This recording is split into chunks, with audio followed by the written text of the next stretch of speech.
Bharatiya Janata party की सरकारें दिन प्रतिदिन जो है अपना जनाधार जो है गुमा चुकी है, अपने साथियों का भरोसा खो चुकी है, और जो विधायक जजेपा हो या तो इंडिपेंडेंट हो, सब उसका साथ छोड़ चुके हैं।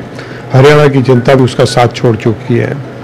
तो ये जो है स्वाभाविक एक प्रक्रिया है कि जो रुझान बन रहा है, तो ये प्रतिक्रिया जो इंडिपेंडेंट एमएलएस की है कि वो उनको छोड़ के कांग्रेस की ओर आ रहे हैं, दैट इटसेल्फ वही एक इंडिकेशन है कि जनमत किसकी ओर जा रहा है।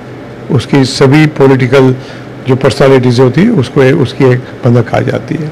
सर, आप पूरी परिस्थिति को आप किस तरीके से देखेंगे? सरकार के पास जो है अब जो बहुमत का आंकड़ा है उसके आसपास ही जो है सरकार जो एज पर है वो खड़ी हुई जो है देखने को मिलती हुई जो है नजर आ रही है। किस तरह की जो मांग है या फिर फर्दर जो एक्शन है वो कांग्रेस का देखने को मिलता नजर आएगा? देखिए, इन्होंने जो स्पष्ट बहुमत है वो खो चुके हैं। जजेपा डिक्लेयर कर चुके, उससे साथ के उसका गठबंधन टूट चुका है, इंडिपेंडेंट उससे दूर हो गए हैं, और वो परिस्थिति में आज भारतीय जनता पार्टी के पास बहुमत नहीं है। उसको नैतिक तौर पे सरकार में बने रहने का, एक मिनट भी बने रहने का कोई अधिकार नहीं है। ये जो कुछ भी कर रहे हैं, मैं समझ रहा हूँ प्रजातंत्र के साथ और लोगों के साथ खिलवाड़ कर रहे हैं, उसके भरोसा है, उसके साथ द्रोह कर रहे हैं। सर, जननायक जनता पार्टी की तरफ से आज प्रेस कॉन्फ्रेंस की गई दुष्यंत चौटाला की तरफ से, एक बयान आया कि बाहर से समर्थन के लिए जो है इस तरीके का बयान जो है निकलकर सामने आया। सर, सरकार बनाने का दावा जो है कांग्रेस कहीं ना कहीं जो है करती हुई नजर आ सकती है हरियाणा में, क्योंकि नंबर गेम के हिसाब से बात करें तो दोनों ही पार्टियों के पास आसपास के नंबर जो है देखने को मिलते हुए नजर आ रहे हैं। हम स्पष्ट रूप से कह चुके हैं, हमारे विरोध पक्ष नेता भी कह चुके हैं, प्रेसिडेंट भी कह चुके हैं, मैंने भी कहा है कि ये जो है हम कोई तोड़फोड़ में जाना नहीं चाहते हैं।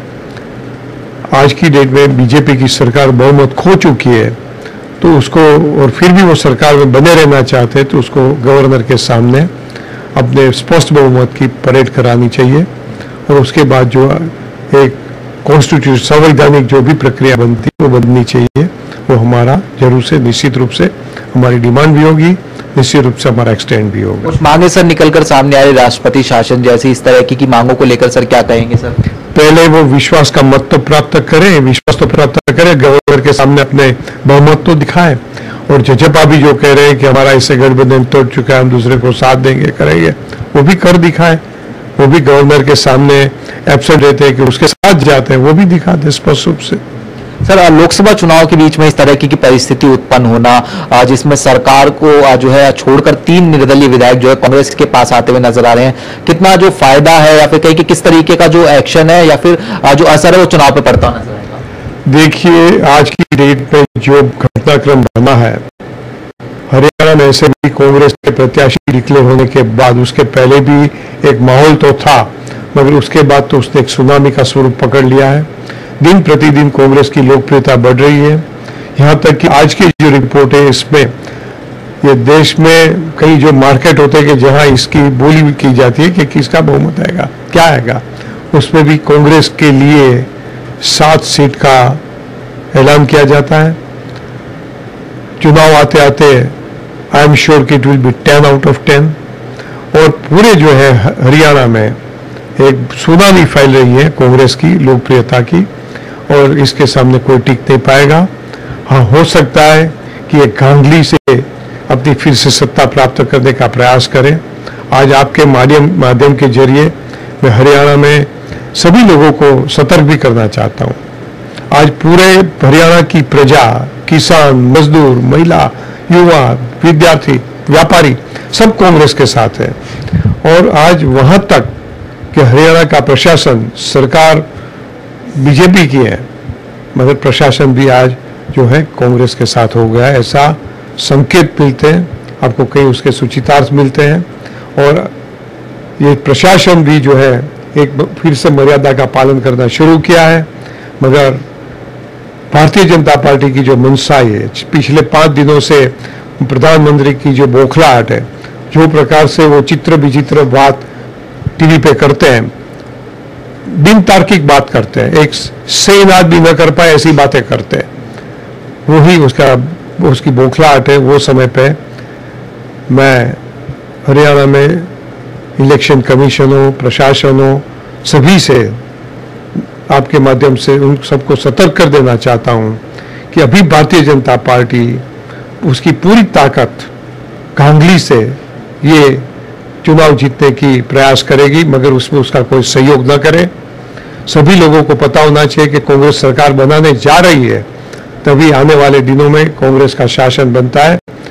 तो बड़ी सख्ती से जो लोग इसमें गांगली में शामिल होंगे 5-10 साल के लिए जेल में जाएंगे, और उसके साथ साथ लोकतंत्र का राष्ट्रद्रोह के लिए उससे भी ज्यादा कड़ी सजा भी पा सकते हैं।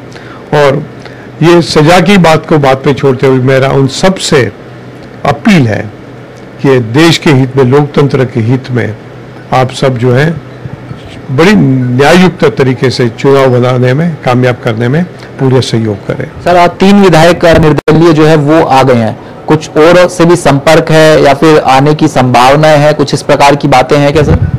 और भी निर्दलीय आ जाएंगे, सब आ जाएंगे, मगर बात यह है कि अभी जो समय बचा है उस पर भारतीय जनता पार्टी की सरकार अपने आप को विड्रॉ करते हुए अन्य जो संवैधानिक प्रक्रिया वो एडॉप्ट करना चाहती है या जबरदस्ती उसको कोई खदेड़ दे उसके लिए इंतजार करती है, वो देखना है।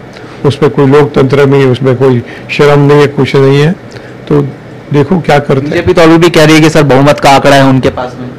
वही तो बेशर्मी है, वही तो बेशर्मी, वही तो झूठ बोलते जा रहे हैं। बाकी जो है वो बहुमत खो चुके हैं, तो दे शुड रिजाइन। बहुत बहुत शुक्रिया सर। तो दीपक बावरिया जी थे, जनता टीवी से एक्सक्लूसिव बातचीत कर रहे थे। जिस तरीके से हरियाणा में पिछले दिनों या फिर कहें कि पिछले 24 घंटे में जिस तरीके का राजनीतिक घटनाक्रम देखने को मिलता है तमाम मसलों को लेकर। कैमरामैन संजय के साथ स्पर्श शर्मा, जनता टीवी, दिल्ली।